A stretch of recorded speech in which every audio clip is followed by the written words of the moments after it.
Good evening, everyone. I would like to get started tonight with our second series in our 2017-2018 University Colloquium series, for which our theme this year is We Have Ag.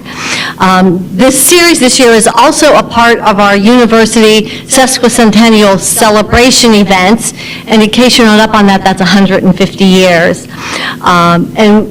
So we welcome you again to this second in our series. We will have about 7 scheduled for the spring semester. We went a little lighter in the fall in recognition of harvest season. Tonight in the auditorium, we have a smaller group. We may get some students. It is Thanksgiving week, and some are starting to head off to family and home. But I also want to share with you that the event tonight is live streamed, and we typically have at least 30 or more individuals who participate by live streaming from throughout the region. Our University Colloquium series is designed to bring the campus and community together to showcase our distinctive faculty in their teaching, their research, and our industry connections, and also to periodically bring in student speakers as well as members from the community and experts throughout the region. And tonight we have quite a few of our regional experts on the panel. The forum for the evening will be each of our panelists will present for a short duration, and then we want to allow ample time for questions at the end. And so we will proceed in that fashion. Throughout the presentations and throughout all the questions, we welcome a wide array of views and topics. And so with that, let us get started, because we have 5 panelists tonight, and they have much to share. Our theme this evening is water quality in Minnesota. What are the effects of buffer strips and nitrate testing? I will introduce each panelist as they come up to speak. Our first panelist tonight is Bruce Tiffany from Redwood Falls, Minnesota. Bruce is a 4th-generation family farmer who works with his father and oldest son at Tiffany Farms near Redwood Falls, where they grow corn, sweet corn, and soybean seed. They also have feed cattle, have a small flock of sheep, and provide a variety of custom harvest and tillage services for area farmers. Bruce is passionate about farming and the need to speak out about what he is doing to raise healthy, nutritious food and the environmental improvements made on his farm. He is a lifelong learner who is always finding ways to improve how he cares for the land and animals. Bruce is also a member of the Minnesota Farm Bureau, the Minnesota Corn Growers Association, and the Minnesota Soybean Growers Association. He is a graduate of the Minnesota Agricultural and Rural Leadership Program. The Tiffany's were named Redwood County's 2010 Farm Family of the Year. Bruce earned a bachelor's degree in diversified agriculture production from the other great university in Minnesota, the University of Minnesota. Bruce and his wife Ann have 3 grown sons, 2 daughters-in-law, and 3 grandchildren. Bruce is also active in the Redwood Area Chamber of Commerce, Redwood Area Ag Committee, United Way Boy Scouts, and First Presbyterian Church. So we are really lucky to have him on his one free night, I guess. And I did not introduce myself at the beginning. My name is Marilyn Wells, and I serve as the Provost and Chief Academic Officer here at the university. So with that, let us begin.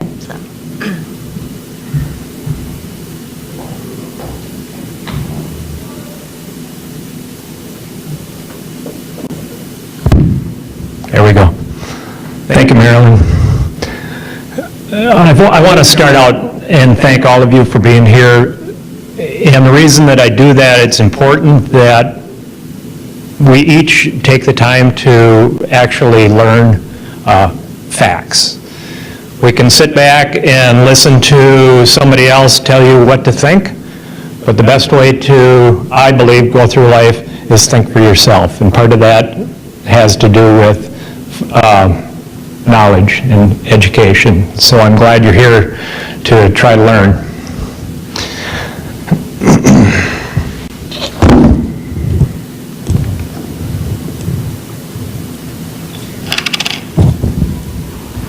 Whose water is this?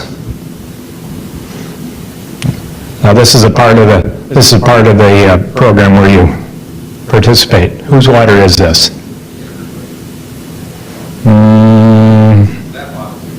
Okay, very good. Thank you. Appreciate that. Get a Skittles. Thank you. Let's see if I get this right. Whose water is that? Very good. So something happens between that and this, and between this and that. And that's the part that I want to talk to you about. So as you heard, I'm a fourth-generation farmer. I have lived and worked on the farm pretty much all my life, and as a matter of fact, the farm that I actually live on, I began renting when I was 11 years old. And so I've had the opportunity, I've had the good pleasure to learn from it, put a lot of time into it, and really try to understand what all is going on there.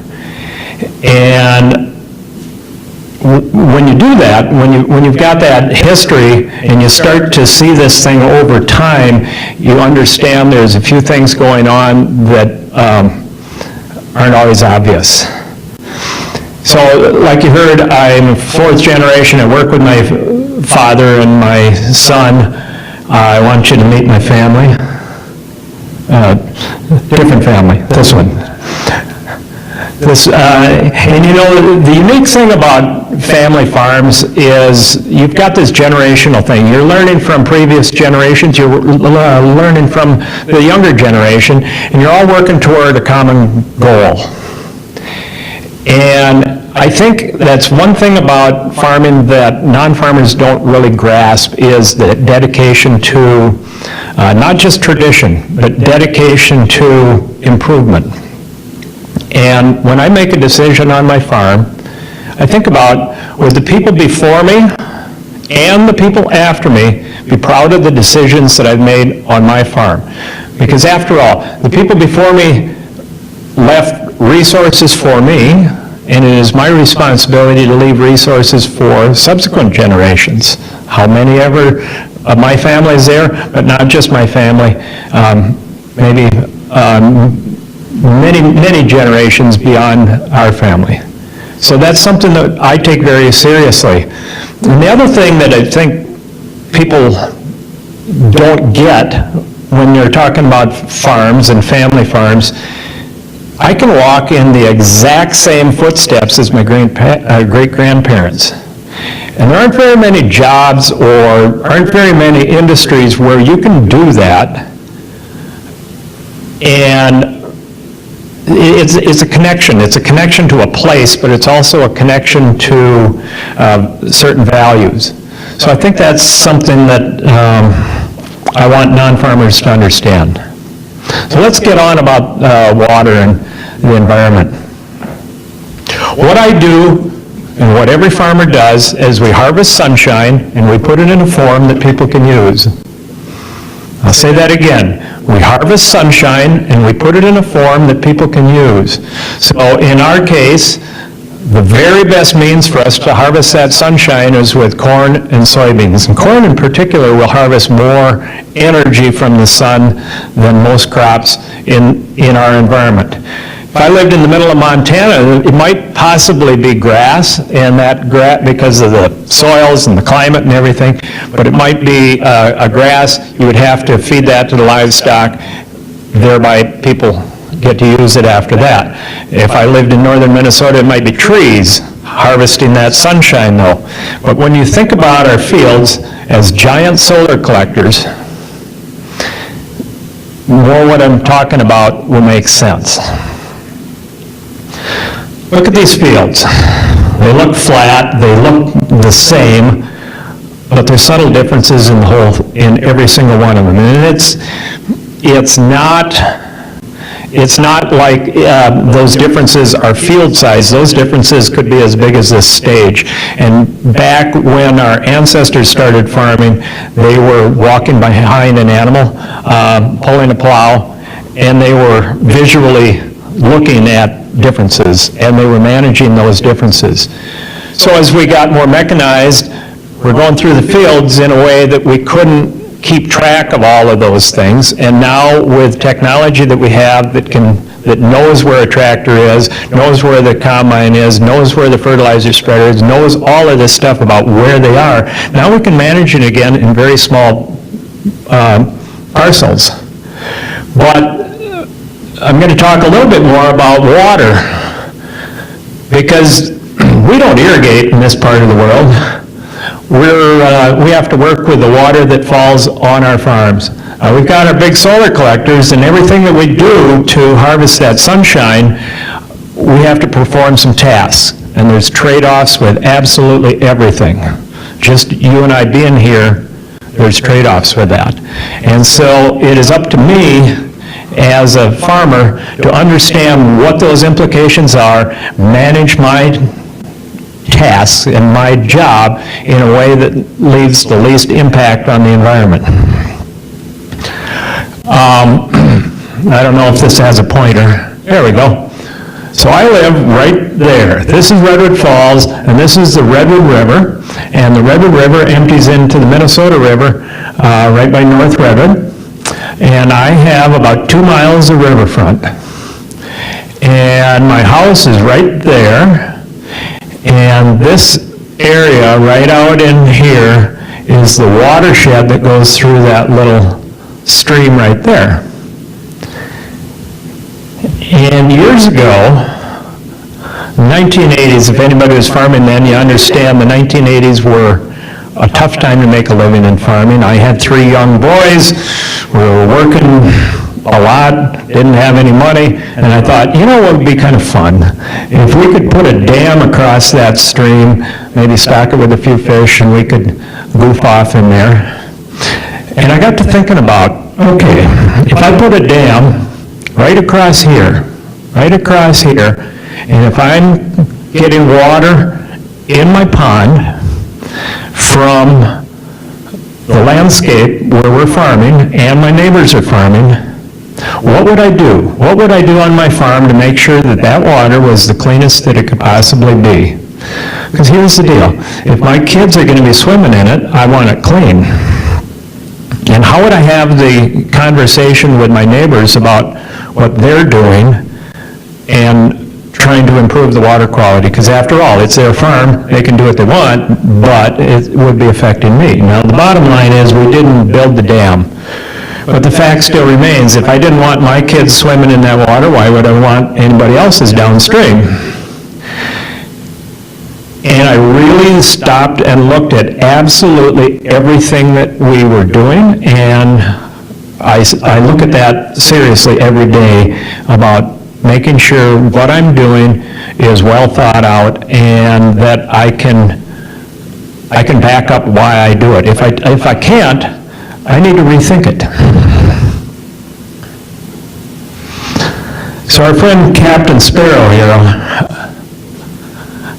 I think says a lot. And what it means to me is we have to look at a problem, we have to look at an issue, and we have to understand what the whole issue is, and then we have to make sure we have the right attitude to act on it. So let's take a look at this watershed a little bit closer. I was talking about this dam right here, and there's the Redwood River. So I already told you that we didn't build that dam, but I get to look at that water traveling off of those fields every single day. Some days there's a lot of water, some days there's not much at all. All right, there you go. So, I would ask the audience, if we had time, what they would do or what they would have me do to improve water quality, but instead of that, I'm going to I'll read off a list of the things that we do, and let's see if you can add some.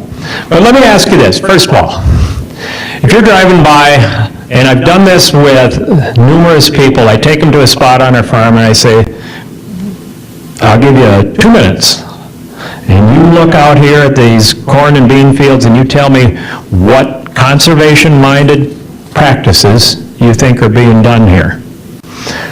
And it turns out most people can't name very many. They'll name 3 or 4 conservation-minded practices. I'm going to break these down, and these are things that we do. And I'll break these down in water management practices, but also then nutrient management practices. And because some of the nutrients are water soluble, I'm going to start with those. So the first thing we do is reduce tillage. We also pay attention to the direction and the orientation of the way we do our tillage. We use cover crops, depending on what the field is and what the crops are going to be. It determines a little bit about what the cover crops are. Buffer strips along drainage ditches. You know, the buffer law, pretty controversial thing. It didn't affect me a bit. We didn't have to add any because we had them. We always have had them. Buffers along field edges. I'm talking about fence lines. I'm talking about areas along field roads and things like that that we have chosen to leave, and actually the people before me chose to leave them too, and for good reason. And I will say this, it's actually kind of hard to maintain that grass buffer all the time, but we do. We've added terraces and basins for collecting water and slowing it down. As a matter of fact, just earlier today, I was working around one project that we just finished. Pattern tiling. So we're talking about subsurface drainage. That can be done properly. I believe that is a real big part of conservation. We've actually removed open drain tile intakes. So let me explain that if you don't know what I'm talking about. Think of a drainage area where water comes to the lower ground, and in the old days, somebody wanted to drain that, they would dig the ditch by hand, probably to the lowest point, and at first dig the ditch. Well, then somebody said, well, let's fill that in with a clay pipe. And you would have that to the lowest point in the field, and it was basically like a drain in your tub, where the water runs to it and down it goes. We don't do it that way anymore. So we've removed those intakes, and the ones that some of them we just totally eliminated, and some we have buried with rock intakes or with a bristle intake where it filters the stormwater a little bit. We've also put in a stormwater retention pond, stream bank stabilization. We've taken land out of production. We have tree lines and field windbreaks. And here's the other thing, water testing. How do you know if you have a problem if you don't test the water? Let's talk about nutrient management, grid testing. So when you look at those fields, don't think of them all as one big field. Think of it as lots of little fields that you can manage separately. So on our farm, we have 2.5-acre grids. So take your 80-acre field, divide it into little 2.5-acre parcels, take soil samples, 10 probes in the center of that. That becomes your basis for nutrient management in that grid. So then you grid spreading. So now instead of spreading the whole field, you're actually spreading fertilizer on little 2.5-acre fields, but that's part of the technology that we have. Variable rate spreading of nutrients based on organic matter, soil type, cation exchange capacity, or slope. Manure testing the manure and using that as a resource, not as just something that we have to dispose of. In-season crop nitrate tests. So measuring the nitrates in the growing crop to see how we're doing. In-season tissue tests. So really, it's like going to the doctor for a checkup. Really trying to understand what's going on in those plants and making sure that we are feeding them properly at the proper level, not too high, not too low. And then remote sensing. So you might have satellites helping with this, or a drone, or a handheld device where you're actually sensing what how green the crop is. fall stalk nitrate test. Did we actually feed that corn properly? And if we have too many nitrates left in the stalks, we wasted some. So we don't want to do that. In-season crop scouting, we actually pay somebody, so we're looking for an unbiased opinion, somebody to go out there and gauge how we're doing and help us. Integrated pest management, just because my neighbor's doing something doesn't mean I have to.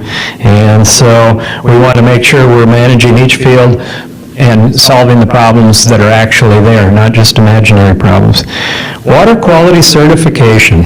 So the state of Minnesota, through the Department of Ag, has a water quality certification system set up, and I did it mostly. Well, the certification provides some benefits in itself, but I did it basically as a report card. I wanted somebody else to look at my practices and say, you're doing okay, or you need to improve. And I'm happy to say that we passed. We have been certified with water quality. CSP is a program that we're in, that's Conservation Stewardship Program. We participate in that. EQIP is another government program that helps us with our environmental situation. Here are the two most important ones that I think. Continuing education and experimentation. And I think those, for me, are the keys for our environmental impact. So no matter how good of a job we do, things like this happen, and it happens all too often. That's actually a soybean field. The grass along the edge is one of those grass, no, excuse me, that's a cornfield. No matter what you do, you can't compete with what Mother Nature does to you sometimes. And so you have to be prepared with a backup plan and make sure your system can withstand some of what nature throws at you. But when that happens, no matter what you've done, you still don't get to harvest any sunshine. It looks like that in the fall.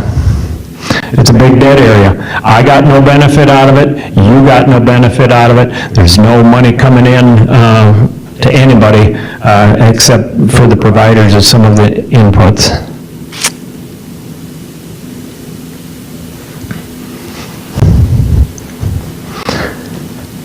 So what this means to me is sometimes the world will assume you should be doing certain things.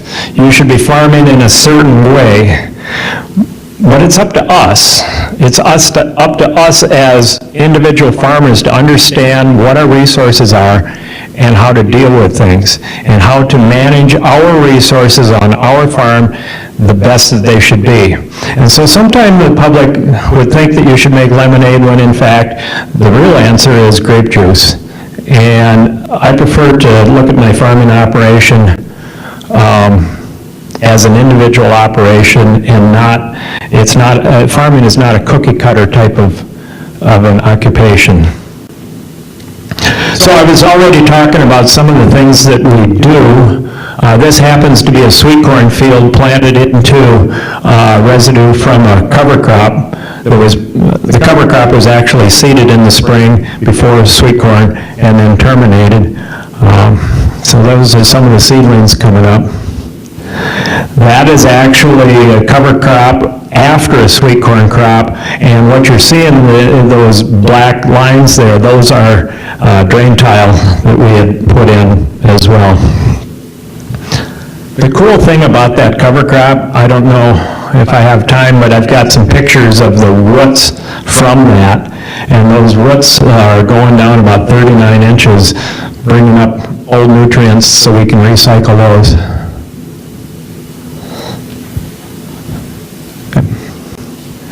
So I've seen this look on people's faces. I've given this sort of talk before, and I want to help you understand what this means to the big picture. So I already showed you the water of the world on our side of the globe, but this is the other side of the globe. The bulk of the world's population lives in that picture. And why am I talking about that? Well, because a lot of what we do here in southern Minnesota, affects these people in a big way. And the arrow is pointing to the Philippines. I had a good pleasure of going there on a soybean trip. This is a typical street scene in Manila, but there's 112,000 people per square mile. 112,000 people.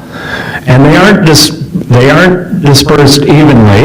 I'm thinking this is a picture of the haves and the have-nots. And if you're born into that, and there's a great deal of the world's population that is, you're very sensitive to the fluctuation of the price of food.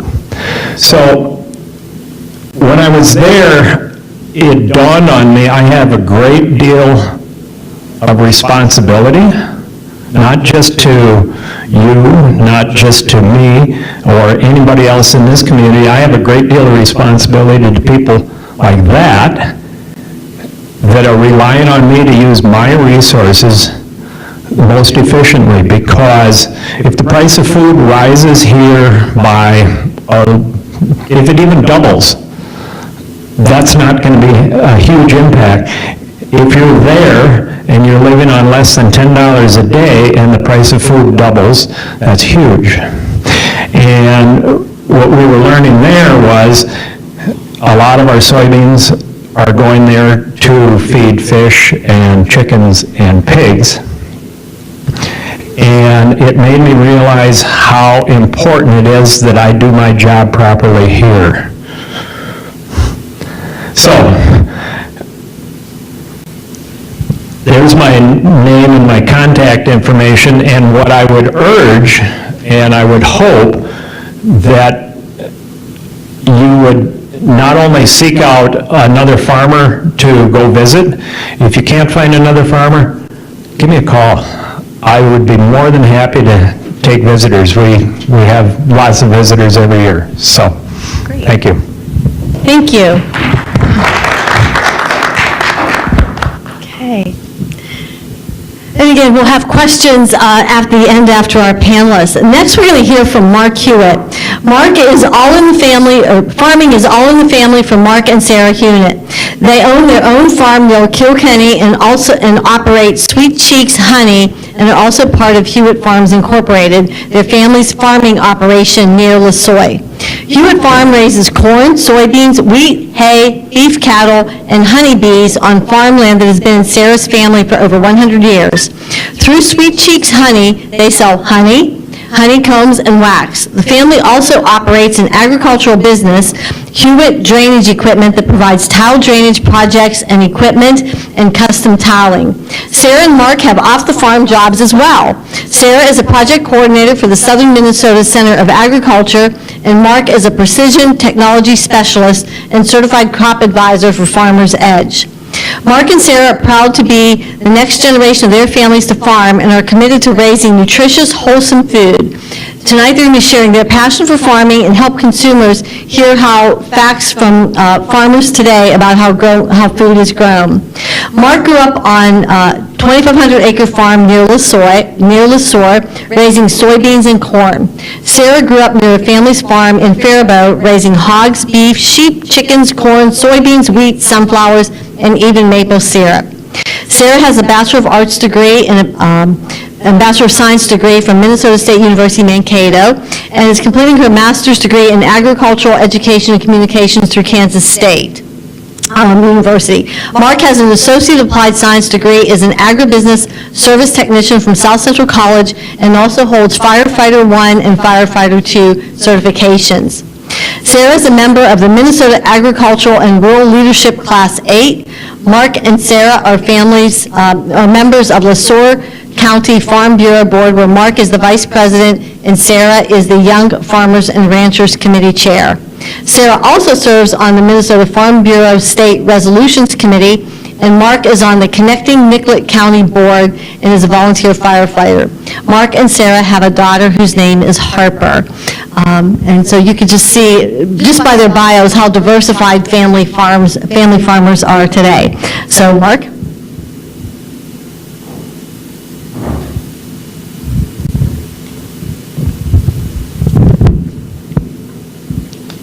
Thank you. Thank you for coming, and thank you for inviting me up here to speak. So she pretty much said everything about me, so I guess I'm going to go home now. So I want to talk about the farmers' use of technology to reduce our fertilizer waste. We use, all the technology anybody else has, and more. So start with myself. I was born in Cleveland. Wife Sarah, daughters Harper, and we started Sweet Cheeks Honey because we wanted to get out and talk to consumers, people that didn't necessarily know all that much about farming. It's kind of up and down on me. I think I fixed it. And so doing that, we got to talk to a lot of different consumers and share our story and also sell delicious honey. And we have fun doing it. I also teach a class up at South Central College on precision agriculture. This is my first year teaching, and I haven't had any students walk out on me, so I guess that means I'm doing all right. And my bio, I guess, needs to be updated a little bit. I no longer have an off-farm job. I started my own company called Hewitt Precision Insights to help farmers basically grow more crops using less inputs through the use of technology. So at Hewitt Precision Insights, I use the latest technology, GPS for soil sampling, to help get farmers more efficient across their entire farm. I do baseline soil sampling, like Bruce was talking about with the 2.5 acre grids. I do in-season nitrate sampling, plant tissue sampling, and crop health monitoring, scouting. I use drone to do it. So basically all the things that Bruce said he does on his farm for nutrient management, I do as my business to help farmers adopt more of them and be more efficient through the use of them. So soil sampling is a very important part of knowing what to do to grow a crop. If we don't know how much fertilizer we already have in the ground, we don't know how much to put on to grow our crop. So this picture on the, I guess you're right, would be a map that I would make after doing soil sampling. The different colors represent different fertility zones. The gray dots would be the 2.5 acre grid samples, so where I took the samples in the field. So the higher numbers are better, and the lower numbers mean we don't have quite enough fertilizer to grow a good crop. And farming is all about maximizing our yield per acre so that we use our resources more wisely. So in situations across every field, we have areas that are very high fertility and areas that are very low fertility. So I help farmers figure out how much fertilizer they need to put on the low fertility areas to grow a good high yielding crop, and help them decide whether they even need any fertilizer in the blue areas on this map. I think it's very important because it helps reduce our overall fertilizer application on the field, and also puts more fertilizer where we need it and less where we don't need it.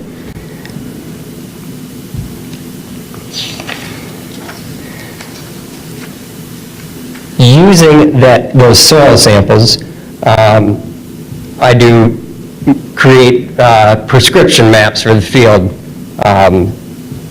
Basically different rates of fertilizer. So a rate is how much fertilizer. Do I need 100 pounds or do I need 300 pounds? And the only way we know that is by doing soil testing.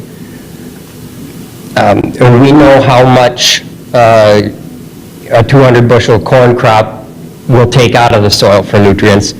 And we always want to make sure that we're at least putting that much back in. Otherwise, the next year, we won't be able to grow anything. So we know how much we need, we know what we have, so therefore the difference is what we need to give to the soil. This allows us to, once again, only put on as much as we need where we need it.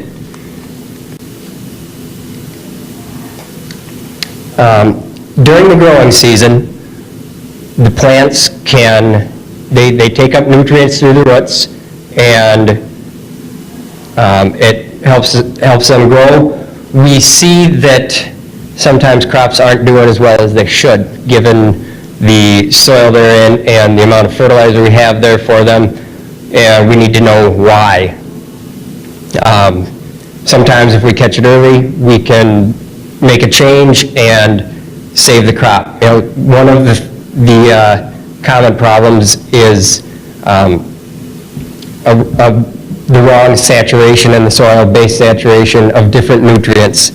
If you have too many nutrients of one type, they can make the other type unreachable for the crop, and you'll have a deficiency in that nutrient. So like these corn plants have kind of purple leaves. Well, that's because it doesn't have enough phosphorus in the plant, and it was most likely because the pH was too high in that spot, so it couldn't get the nutrients that it needs. And then we also do it kind of at the end of the season to kind of give ourselves a scorecard of the crop. We can see how much of each nutrient is in the stalk, and that can help tell us if we over-applied or under-applied a certain nutrient.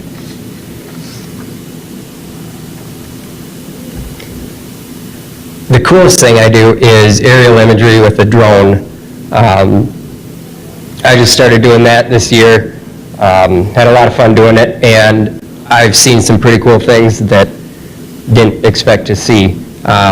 This picture up there is a multispectral image of my farm, and this is showing me where the hot spots and where the cold spots are in the field. Now, why does that matter? Why do I need to know where it's hot and cold? When we're planting in the spring, you want to have your soil temperature high enough that the seed doesn't sit there in the cold, wet soil, because there's all sorts of worms and bugs and stuff in the ground that like seed.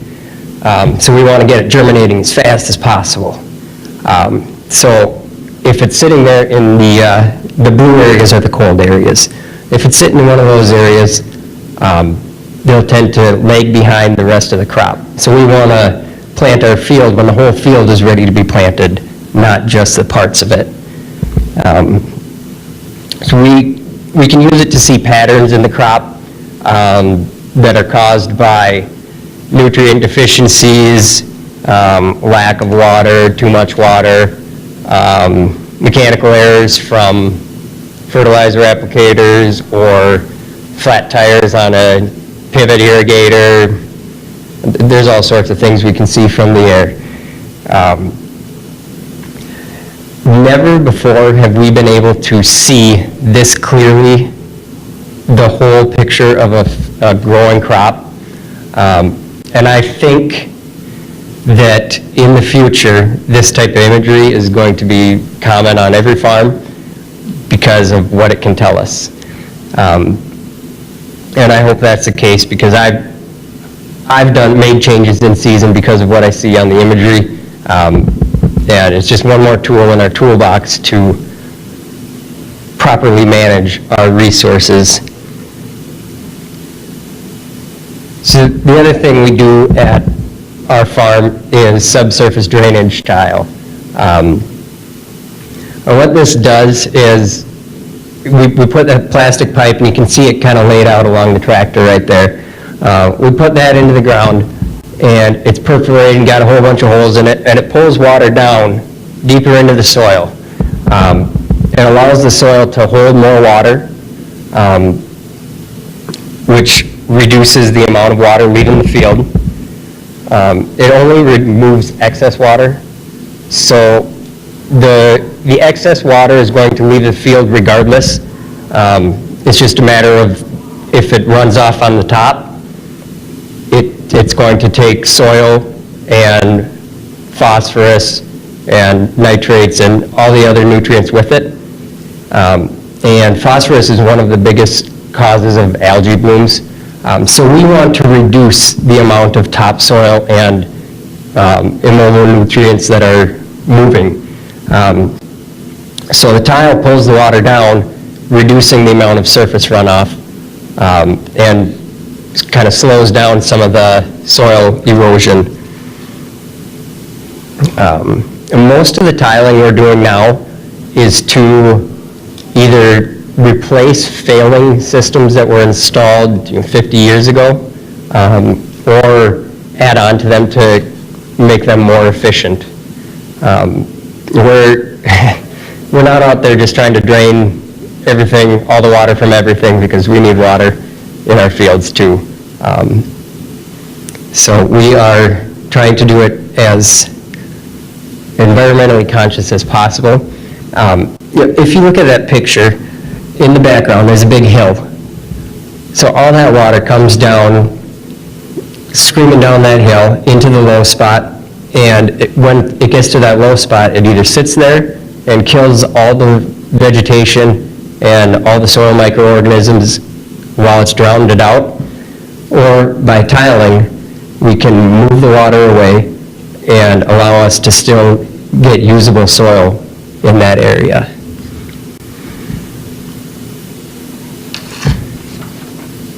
So thank you guys for having me. Feel free to follow me on Twitter, Facebook, Instagram. I love talking to people about agriculture, teaching people. So if you guys have questions,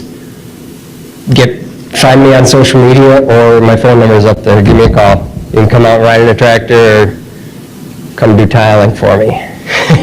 Thank you.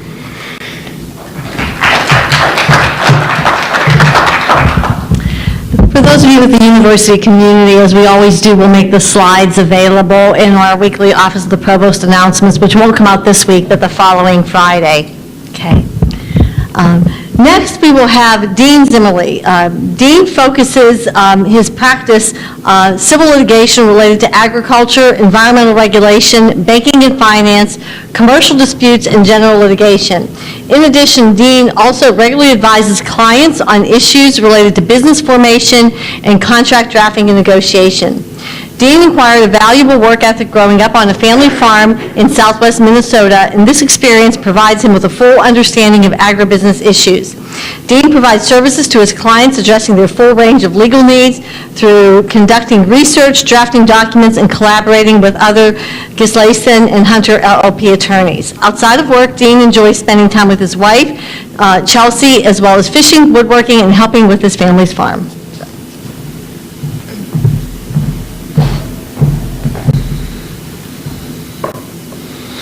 All right, so thanks everyone for coming out.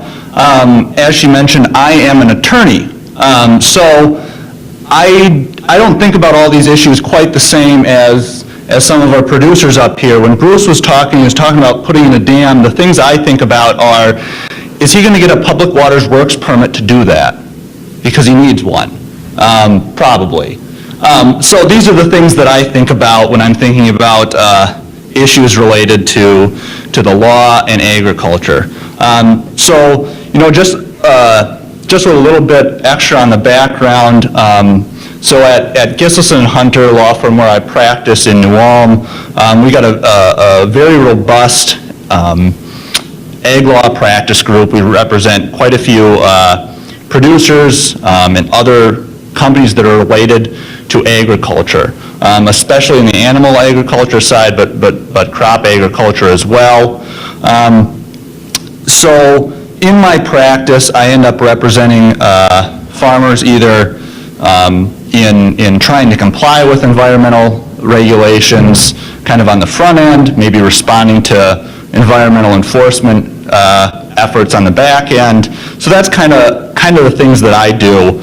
And in my practice, I've actually looked at some kind of new litigation, or excuse me, new laws, new statutes that have come out, new regulations that have kind of been proposed, and done a little bit of research on that, and to both help out the clients, educate them on the front end, and figure out how we're going to deal with that on the back end. So this topic today, what are the effects of buffer strips and nitrate testing? So, I'm definitely not a scientist. I know a little bit about the law, but other than that, I'm not an expert on how some of these different things affect the water quality. But the two things that come to mind with this are the buffer strips and the nitrate testing. The couple things that came to mind for me were a couple new laws that came out in Minnesota, or at least some proposed stuff. And I just want to talk a little bit about them and how that relates to the broader regulatory environment that goes for agricultural industry. So buffer strips. For those of you who aren't really up to speed on some of the new legal issues in agriculture, buffer strips are a really big one in Minnesota. In 2015, the legislature passed the buffer law. The quick and dirty of that is it requires that around public drainage ditches, you're going to have anyone that's got a public drainage ditch is going to have to put a 16.5-foot buffer strip of grass or other vegetation, and not farm that 15-foot or 16.5-foot strip, I guess. Around something that's a public water, that's going to have to be 50 feet. So that's the short and dirty of what the buffer law is. Nitrate testing is another or strikes out another proposal that actually came out in the spring of this year that would really limit the application of nitrogen fertilizer in the fall in certain areas that are sensitive to groundwater, and then also do some other testing that might lead to some other regulation of the application of nitrogen fertilizer otherwise. So those are a couple of new legal developments in Minnesota, and for me they kind of strike at what's maybe a pardon the pun, but a watershed moment for regulation of the crop industry. And what I mean by this is it kind of signals a change of things that have kind of historically been the regulatory environment here. So historically, I think there's two big points that I think highlight the historical here, and that's one is that regulation of environmental issues has really been, and a lot of regulation otherwise, generally applicable industry regulation, has really been hands-off on agriculture. So if you're talking about, for example, the Clean Water Act, the Clean Water Act has some exceptions that say, well, if it's fertilizer runoff or runoff from a farm, it doesn't qualify as pollution that's regulated by the Clean Water Act. And there's certain other spots where those kind of general regulations, environmental regulations, just don't get at farming.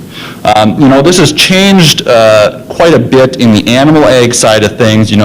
Ask any pork producer or beef producer what it's like to put up a new swine facility and the hoops that have to jump through to get water permits from the Pollution Control Agency, to get the zoning from the local zoning variances that you need. So I think on the animal side of things, some of that regulation has really come into play, and producers are really quite used to that, I think. But on the crop side of things, that just hasn't been the case. The other thing historically is that when we're talking about conservation, environmental improvement, those type of practices, historically the government's efforts to make those improvements, and you heard Bruce talk about them a little bit, is to really use this carrot approach. whether it's, CRP, putting land into CRP, taking it out of production, doing the conservation stewardship program. All of these programs hold out the carrot, a financial incentive, a kind of partnership with the farmer to encourage them to do these environmental or conservation practices on kind of a voluntary basis. So that's kind of historical practice, and I think with the buffer law I mentioned, with a nitrate testing rule, and the nitrate fall fertilizer application rule, this is kind of a big change in Minnesota that I'm seeing, at least in my own practice. And what are the changes that I see? It's basically, this is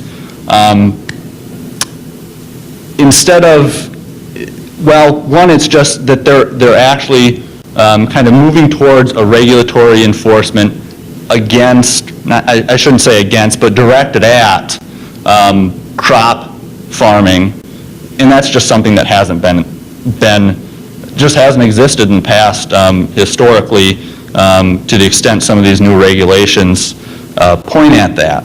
The other thing is it's really removing that carrot, and it's really kind of going more to the stick approach. So if you don't put in your buffer strips, there are administrative penalties, potential criminal penalties, fines, that type of thing. So do this or else.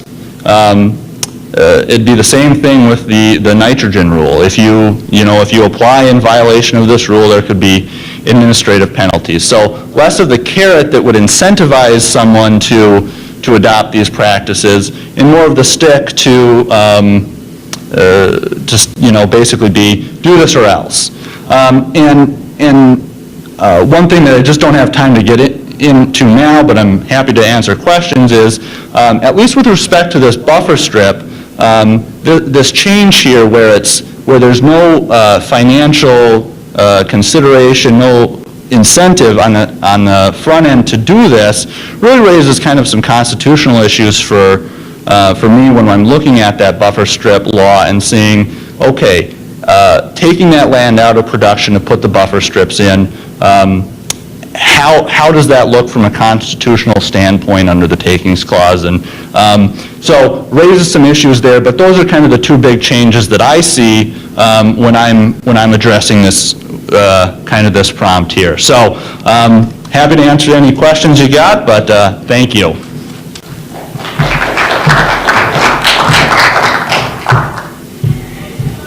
I think so far with our panelists tonight, we're really seeing the diversity from law to technology to the earth science, so many different facets to agriculture that is appealing to many of our students today. So we're going to keep exploring that, and our next panelist is Jeremy Geske, is a fourth-generation sheep rancher from rural New Prague, where he cares for a flock of 60 purebred Suffolk sheep. Jerry and his family show and sell registered Suffolk breeding stock at local, state, and national shows and sales. Jeremy also sells lamb meat to consumers in Minneapolis-St. Paul area. Jeremy started his first flock when he was 9 years old with 3 ewes from his dad's flock. Today, the bloodlines from Jeremy's flock can all be traced back to his father's flock. Jerry will be sharing his family's farming tradition of caring for their animals and land being passed on to the next generation, and what that means to ensuring a safe and wholesome food supply. In addition to raising sheep, Jeremy is a watershed education specialist with Minnesota Agricultural Water Resources Center. Jeremy works directly with other farmers to improve conservation practices and educate the non-farm community on what farmers and ranchers do to protect and preserve soil and water resources. Jeremy has also held positions as Assistant Executive Director with the Minnesota Pork Producers, Associate Director of the Public Policy for Minnesota Farm Bureau, and Extension Educator with the University of Minnesota Extension. Jeremy is Secretary and past President of the Minnesota Lamb and Wool Producers Association. He is President of Minnesota Suffolk Sheep Association and a member of the American Sheep Industry Association's Legislative Action Council. In his spare time, Jeremy and his wife Heidi have 4 children, Leaf, Wyatt, Michael, and Millie. Jeremy?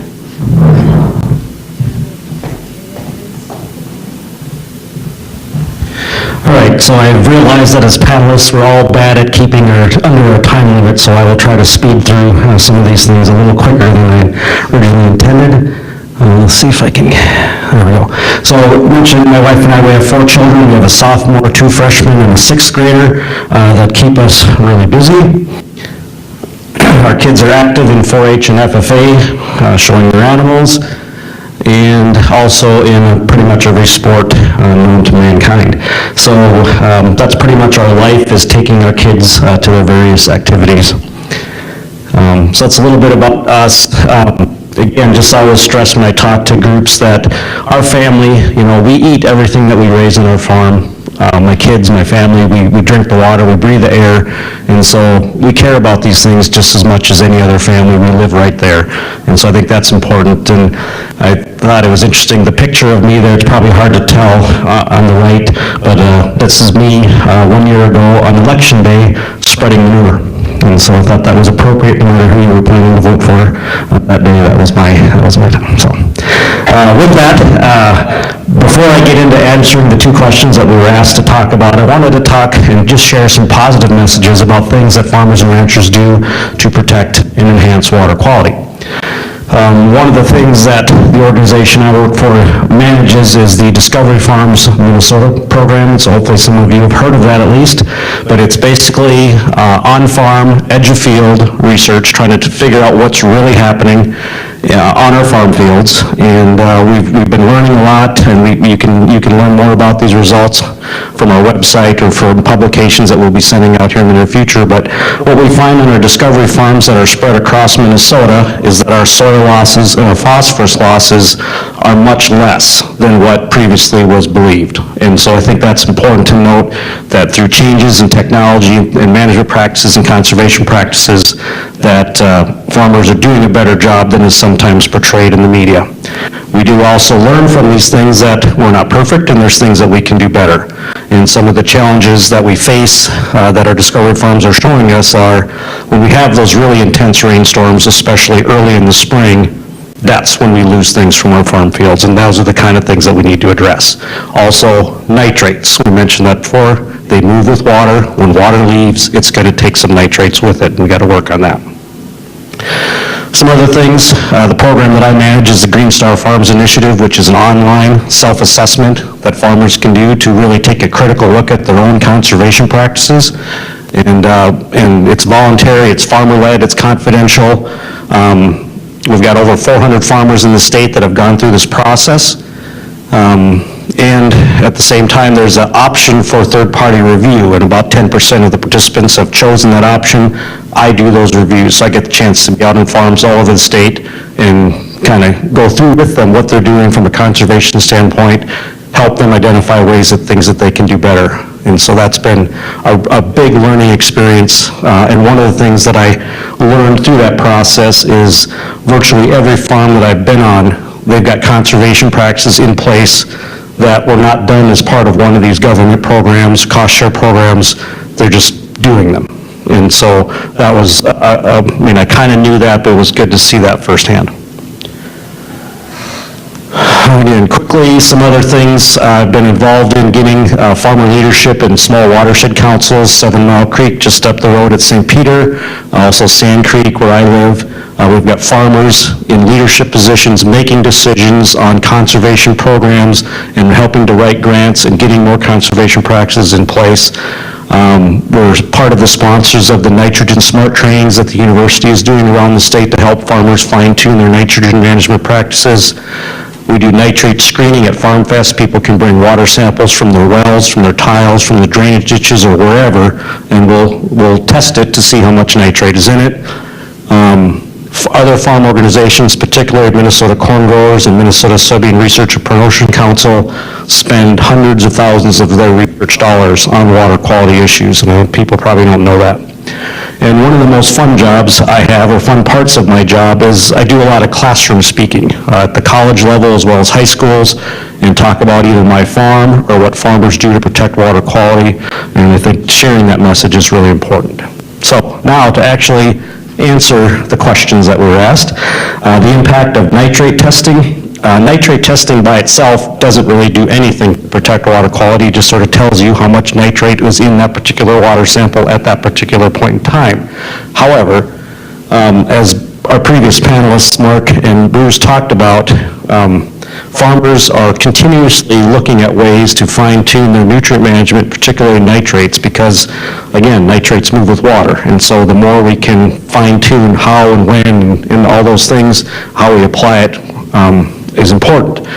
New technologies like nitrogen stabilizers and some of the variable rate applications that were already discussed, those are going to continue on into the future. And all of those things will help. Thing with nitrates is farmers can only control so much. We'd like to be able to control when and how much it rains, but so far we haven't figured that out. And so a lot of the losses that we have with nitrates aren't necessarily because farmers applied too much or they did something wrong. It can be a weather-related event, and that's a little bit beyond our control, but there's things that we can always work on to try to minimize those things when they do happen. Future efforts to reduce nitrates in our waters. We have maybe touched on this a little bit, but what I see coming and what I've heard others talk about as well is if we can encourage and incentivize conservation practices that help to even temporarily store more water on the upper parts of the watershed, that will really help in terms of reducing nitrate in the water. So things like sediment basins, wetland restoration, controlled drainage where appropriate, all of those things can help. And they help not only with nitrates, but in the long run they help with sediment, and particularly in the Minnesota River. And I'll talk a little bit about that coming up. So, so the top picture is potential water retention or wetland restoration, some of those things. So they will reduce nitrates, and also by holding that water, we reduce the peak flows in our rivers, which reduces bank and bluff erosion, and that's the best way to reduce sediment, particularly in the Minnesota River. So, okay, effect of the buffer law. Okay, first of all, and I stole this from a researcher, Dr. Patrick Belmont, was giving a presentation on the Minnesota River Congress last week, and I asked if I could borrow this slide, but first thing I will say is buffers are a good conservation tool where properly located and properly sized. That being said, the challenge with the buffer law is kind of like this picture. There's a lot of ways to get where we're going. This might not have been the best choice. Okay, and the biggest impact of the buffer law is that it made people angry. And so this was a no hunting sign due to the new buffer law. Contact your governor with any questions. And so that sign is actually out there in southern Minnesota now. And the reason we talk about the buffer law not really having a big positive impact on water quality is that before it was even passed, 94% of the buffers were already in place. And maybe they weren't exactly 16 and a half feet or 50 feet, but there was a buffer there. And in cases where they weren't, a lot of times there was some other conservation practice already in place. And so, and if you think it's just me that thinks that, again, this slide also comes from Dr. Patrick Belmont, a researcher used to work here in Minnesota, now at Utah State University, I believe. But if you look at ways to reduce sediment in the Minnesota River, based on their research, this is not our stuff, this is environmental research, this little dot right here down by 0% impact, that's the buffers. So we've been fighting and arguing for 3 years about something that's not going to do a whole lot of good. I mean, it's good that they're there, just the whole process. So if we look at these blue dots that actually get us to reducing a large amount of the sediment, that's those water storage and retention things that we just talked about a couple slides ago. And again, this is Patrick Belmont. It's a slide from his presentation just last week. So some more about buffers. Where there's direct runoff from a field to the stream or to the ditch, buffers certainly will, the science tells us buffers will reduce soil and phosphorus loss. That's why most of these places were already had buffers in place. Now the thing with what the science does not say is that 50 feet is the correct size of buffer, because there's a lot of factors that determine that, the topography, the soil type, the list goes on and on. So that was kind of one of our questions originally when the governor raised this idea was, well, how are we doing this one-size-fits-all approach when we know that's probably not the best way to do this? The thing with ditches and our drainage ditches, typically they have a berm, at least on one side, if not both, that prevents water from flowing directly over into it. So in those cases, the buffer really doesn't do much at all. And also, the science will say that buffers are very ineffective at reducing nitrates. So just a little bit of why there was a lot of consternation about the buffer law. So hopefully I didn't take too much time, but thank you very much for inviting me, and glad to be on the panel and answer some questions.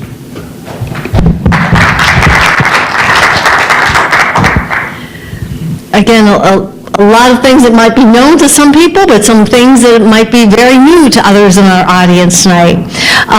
Last but not least, before we get to our question and answer and discussion session, is one of our own faculty here at Minnesota State University, Mankato.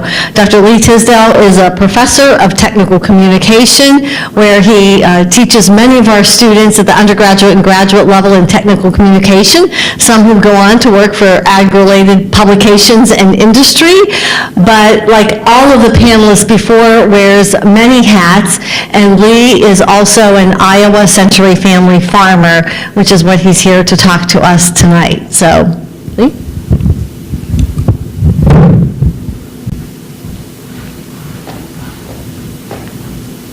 So thank you, Dr. Wells, and thank you all for coming out. I know it was, we probably should have scheduled this for another time in the semester. I see we have 11 in the audience, but that's okay. Quality over quantity, right? So thank you for coming, and it's been a privilege to share the stage with these good Minnesotans over here. So what I want to do is walk you through a story from central Iowa where I live. I live on a farm that's been in my family for 133 years. My great-great-grandfather Eric came from Norway and bought his first 40 acres there in 1858. And just around the corner, my great-grandfather, Searick, bought the 80 acres that I still own. Let's see. Of course, I'm the one who doesn't know how to work these things.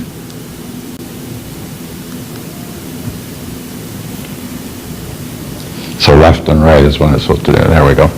Okay, so what are the effects of buffer strips and nitrate? I guess I'll do it this way, and nitrate testing.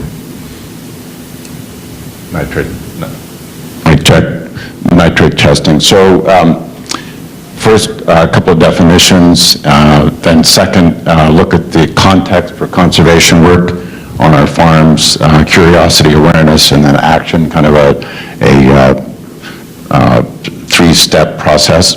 And then finally, once we install these practices, back to our question, were the effects, purposes of the buffers and the nitrate testing.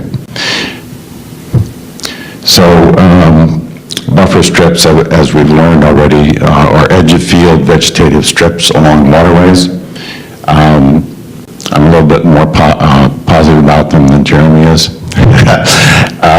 And tile is a drainage tile system that much of the upper Midwest is uses to pick excess water up the farm fields, as we've learned earlier. Another part of the situation is the excess nutrients in our watersheds, mostly the N and the P, that is the nitrate, the nitrogen and the phosphorus, which enter our waterways and contribute to the Gulf hypoxia down the Mississippi. Regulations for drinking water in this country require that our nitrate levels less than 10 milligrams per liter. And so whatever's in the watersheds, when our municipal water systems pull water out of those watersheds from deep wells or shallow wells, they have to make it less than 10 milligrams per liter before they can distribute it through the pipes and allow us to drink it. So this is definition of a buffer. So this is my 50-foot buffers on either side of Almond Creek. This is my 80 acres here. And this Google map photograph, I think, is 4 or 5 years old, but it's still looks pretty much the same way. So you can see I've got 50, 60-foot buffers on both sides.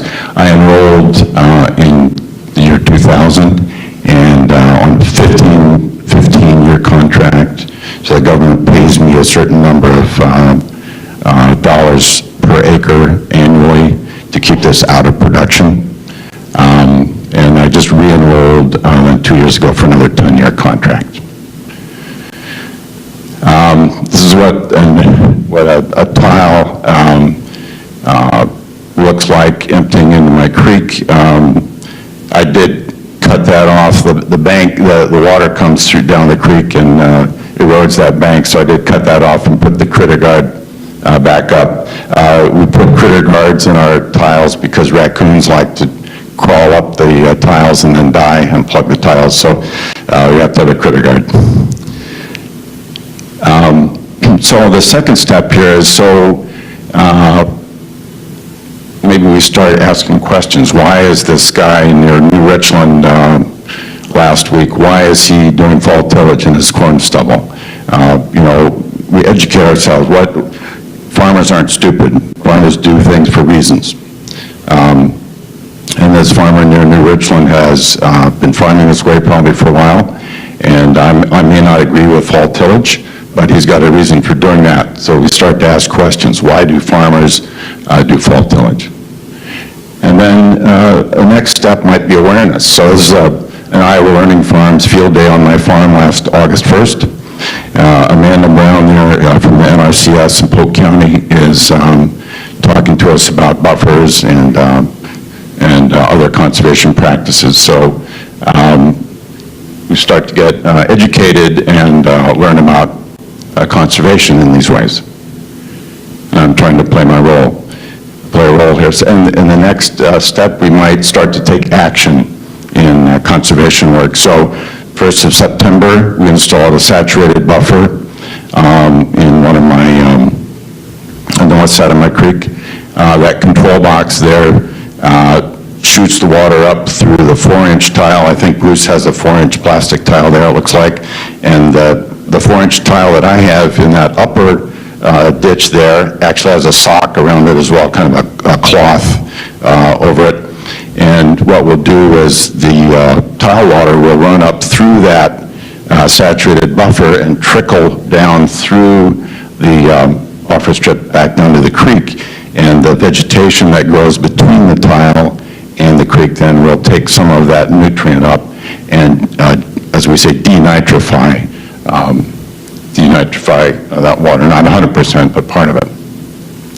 The tile on the left, that's the bypass tile. So if we get a lot of rain, obviously, and this by the way is coming off my neighbor's tile, so, and I want to keep a good relationship up with Kurt, so so if we had a whole lot of rain, then the excess water will go down through the bypass tile and keep his field relatively swamp-free. Okay, we haven't had enough rain in central Iowa since September 1st. I don't have any data yet from this installation. Sorry, wrong direction. Okay, so here we are taking the water sample. This is on my wood chip bioreactor, and that's Adam Keel from the Iowa Soybean Association. He comes out and samples my tile water, water in and water out, so we know how much nitrate we're taking out. That's on the water outside of my wood chip bioreactor. Let's see. And here's some Iowa State students coming out to learn, do their own research on my farm to find out about cover crops and bioreactors, other edge of field practices. Let's see. And here's some data from my wood chip bioreactor. So I have 3.5 years worth of data, and I'm seeing water in is already below 10 milligrams per liter, which is a good thing. And then water out, we're reducing over 3.5 years, we're taking out about 53% of the nitrate out of the water. So we know that wood chip bioreactors work. We also know they're expensive, and so a lot of people aren't going to put them in. I did get a lot of cost share on mine. Iowa Soybean Association helped. They actually had some money from the Walton Foundation, from the Walmart people, to do some conservation work. But the bottom line is we know they work, and I'm taking 53% of my nitrate out of the water before it goes into my creek. And then we moved to Advocacy for conservation work. I was on a panel about a year ago at Simpson College where we were discussing water quality. So this is the kind of progression that I've been through on my farm, and I think a lot of us are learning about this kind of progression and seeing what we can do in our own ways to work on water quality. And I hope we can all play a role at some point. So thank you very much.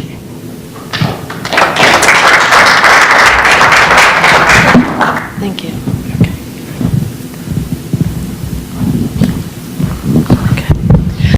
Okay, we would like to open it up for questions, comments, discussion with our panelists, and you can certainly direct your question to a particular panelist or to have several of them respond to your question. So.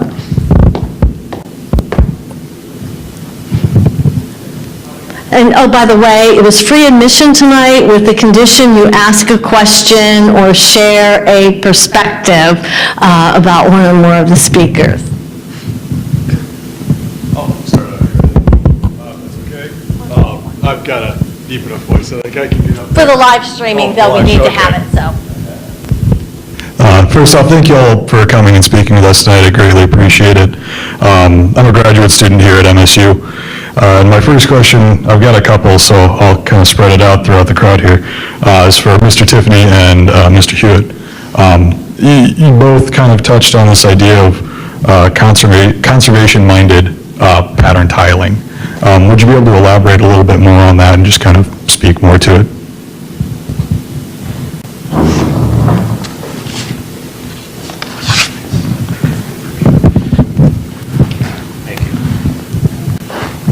Okay, have you all grown things in flower pots? Flower pots always have holes in the bottom.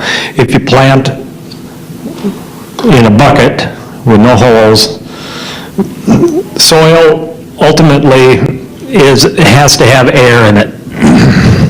Think of your soil like this sponge. If you soak that thing up with water, it can't hold anything but the water that's in it. So you have to get, if you want more water to go into it, you have to get some of the water out of it. So crops, evapotranspiration. Basically, crops are going to take some of the water out of it. Just evaporation is going to take some water out of it. But depending on what the soil type is, a lot of that water, excess water, is going to stay there. Just like your flower pot over there, you have to provide a mechanism for the excess water to leave. Now, when you put in the drain tile, and it depends on the soil type and how far apart you put these and how deep you put them, but on our farm, we're spacing them approximately every 60 feet at approximately 30 to 36 inches deep. So let's just say this is the soil surface, tile is laying down there, water is going to flow toward it, but it's not going to take all of the water out of the soil profile. But what it's going to do is it's going to allow that soil to be healthy because it's going to have the air in it for the microbes to survive. Without healthy soil, you can't grow anything. And you have to remove that excess water so when the next rainstorm comes, it doesn't wash away on the surface.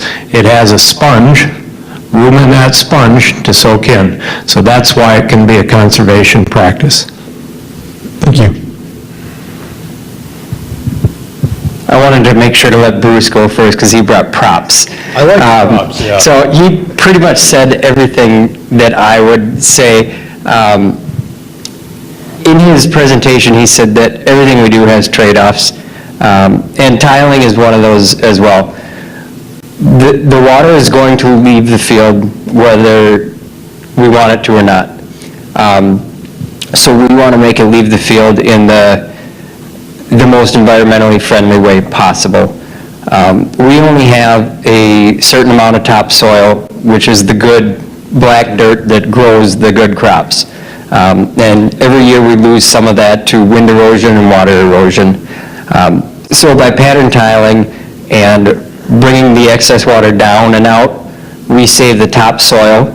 And we also reduce some of the nitrate runoff because the more soil that the water goes through, the more it filters some of the nitrates out. And then it also reduces the phosphorus losses because phosphorus mostly moves with soil particles. So by the topsoil staying in place, that phosphorus is still stuck there rather than washing downstream. Hopefully that helps. Thank you. Actually, I had one more quick question for you while you had the mic there. What kind of drone are you using? I have an EB+. EB+. How many clients do you typically service with it right now? I have about 8 clients, and I flew about 5,000 acres this year. Thank you. Yeah. Good question, thank you.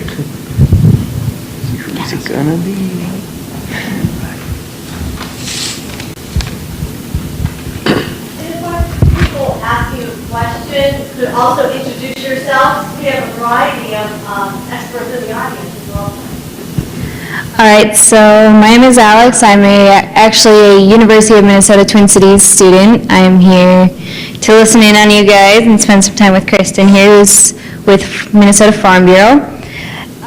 This question is mainly directed at Dean, but I mean, any of you are more than welcome to participate in answering. But what do you think the financial implications or incentives could be used to have farmers more so use prairie conservation, like they're giving up certain areas of their farmland for prairie conservation, especially in southwestern Minnesota, that kind of thing? Because with prairie conservation, obviously, there's a lot better environmental impacts that can happen with that, especially with groundwater runoff, and it makes it a little bit cleaner. Well, and maybe some of our producers on the panel can pitch in on this. I'll kind of go from my perspective. Farming is a business, and although some farmers are making decisions based on things besides money. At the end of the day, you've got to turn a profit on a farm. So my thought would be that at the end of the day, the financial incentives that would have to be in place for that would have to be, at least somewhat comparable to the amount of lost production you might have for otherwise farming that land, or maybe the costs of doing a prairie restoration versus some sort of other kind of more general conservation CRP land, something like that. My thought would basically be it'd have to be enough to make it worth it, enough to make it seem like a good idea towards someone who might not be otherwise inclined to do it. And I'll let anyone else pitch in on this. I can speak to that too, but go ahead, sir. Yeah. I guess I'm going to maybe approach it from a little different standpoint. In Minnesota, we have something that I don't think any other state has, and that's hundreds of millions of dollars a year in the Clean Water Fund. And I think that if we allow more decisions to be made kind of at the small watershed level with farmer input on what types of conservation practices are important to them and are workable on their farm. And if we give farmers the power to have some input into those decisions, we'll see more implementation. We've got examples of that already in 7 Mile Creek and Sand Creek and other places. And rather than having a government official that maybe has never farmed in their life saying, you shall do this, let's put some of the emphasis on the farmers who know what might work on their land and let them decide what conservation practice will work, and use the data like Patrick Beaumont presented that shows these are the conservation practices that will really reduce the sediment and nitrates in our rivers, and let's try to incentivize those practices. Thanks. I would like to emphasize the relationship between landowner and farmer, operator. In Iowa, and I think it's similar in southern Minnesota, more than 50% of the farm ground is rented from landowners who don't farm anymore. Is that pretty typical here? Yeah, it certainly is in central Iowa. My renter, Mike, and I work together on in-field and edge-of-field practices. We've been talking about that here. So edge-of-field is pretty much my area because that I have to go in and apply for the money. I have to come up with what costs the portion that comes out of my pocket. In-field is Mike and I work together, so we're no-till and we're cover crops, and we share the cost of cover crops. I just spent $1,000 on prairie seed. This week we're going to seed 3 acres on my 80. What we're basically doing is taking the 3 terraces that I have, and we're just going to seed a prairie strip on each one, and so it's basically straighten out the corn rows when it's a corn year. And just like you said, our goal is to reduce surface runoff and also increase our excess nutrient uptake with that. It takes 2 or 3 years before you even see the prairie. The first year you don't see anything, you just mow what looks like a bunch of weeds, and after a few years it starts to look better. But it does have benefits, like you said, but I agree that with Jeremy that we've had 4 years in a row where we're producing corn and soybeans at below cost of production. Okay, cash corn today in central Iowa is $2.98 a bushel, and you can't produce a bushel of corn in central Iowa for much less than $4 or $3.50 a bushel at 180 bushels an acre. So farmers aren't going to go out and spend the money. You got to have the landowner and the renter working together. Back to the whole prairie idea, and it's a good question. Some of my neighbors who are looking at the cost of production, there's 2 in particular who have transitioned a portion of their farm to grass. It's a regular corn and bean farm by any other standards, but they've chosen to put up fence and graze it. And they are moving away from the corn and beans, moving away from that exclusively into a rotation with grasses and grazing. So in a way to harvest that sunshine, we've got to have the animals, and you've got to have the people who want to do that. But I think it's a very good idea for those who want to do it. Absolutely, and don't you think that maybe not on a large scale for as far as prairie restoration, but don't you think that maybe some of those buffer strips could be technically used for that as well? I mean, instead of having it just be straight grass for your buffer strips, have it be something that's actually going to help benefit your soil? Well, I think that's fair enough. I think there are some rules about how you graze, though, as well. You know, how far they have to stay away from the water and stuff like that. So, yeah, it makes sense. If your buffer is extremely wide, building fence isn't cheap either. And so you have to balance this whole thing out. Like, how are you going to actually afford this? But there's I tell people there's as many ways to grow food as there is to prepare it. And you have to learn what makes sense on your farm and with your resources. So I'm thrilled that you bring things like that up. Yeah, just back on the question of what kind of vegetation you have in the buffer. So Bruce is right. You can't graze CRP. Okay, so my buffers are CRP. I get payments. I seeded them brome grass. Do you know why? Because the native seed was so much more expensive, and at that time I couldn't afford that much extra out of pocket. I would like to transition my brome grass buffers to native, and I might be doing that, but the prairie seed is much more expensive, so that's one reason. I know we're getting near our time, but let's allow one more question, and then of course everyone is welcome to stay and interact on an individual basis as you may choose.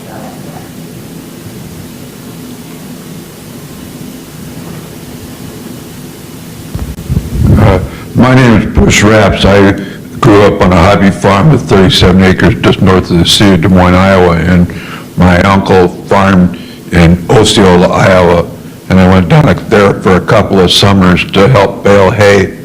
And I wonder, and my father was employed by Consolidated Breeders Cooperative in Coon Rapids, Minnesota, and before that with Dairy Genetics in Des Moines. And my question is, when did tiling start being widely used in agriculture? Because I can't recall in my uncle's farm in Osceola, Iowa, that practice being used at all. And he had a typical farm at that time. He had corn, of course, and then he had a small herd of beef cattle. And so I just wondered, when did that start happening for tiling? I'm hooking into some systems that were installed originally in 1913. So Redwood Falls is 75 miles west of here. I would assume there are systems in this part of the state that were installed earlier than 1913, but that's when ours were. But it seems to me that I can't recall tiling being used in central Iowa, or was it there, or the one thing I did notice that Iowa farms had more fences along the highways, and you don't see the fences along the highways around here, and to me, fences provide a natural buffer strip, because you have to drive inside the fence to service the farm fields. It's just a natural buffer strip. You're right, they are a natural buffer strip. As far as the tile goes, yeah, same thing on my farm. I've found 3-inch clay tile on my creek where it's broken off, from, well, it didn't break off, they were 12-inch long pieces. But what happened was some of my Norwegian relatives earned their passage across the Atlantic by hiring out digging tiling ditches for other Norwegian farmers who were already there, right? So those early tiles were hand dug. They're there. And like Bruce said, they're more than 100 years old. In fact, there's an engineering department at Iowa State University, I think ceramic engineering, that was started specifically for the purpose of improving the ceramic tiles that farmers were installing. So it's about 100 years ago.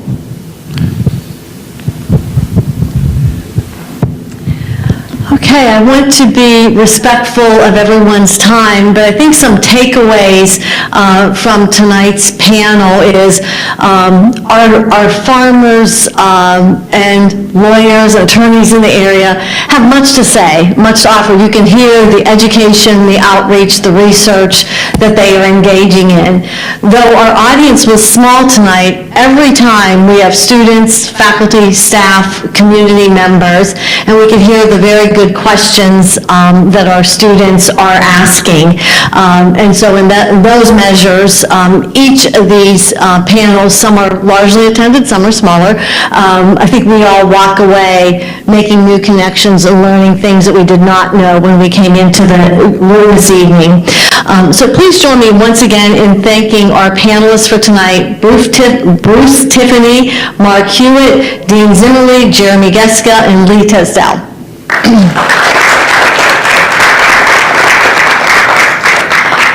Before we conclude, I'd like to share, this was our last panel of the fall 2017 semester.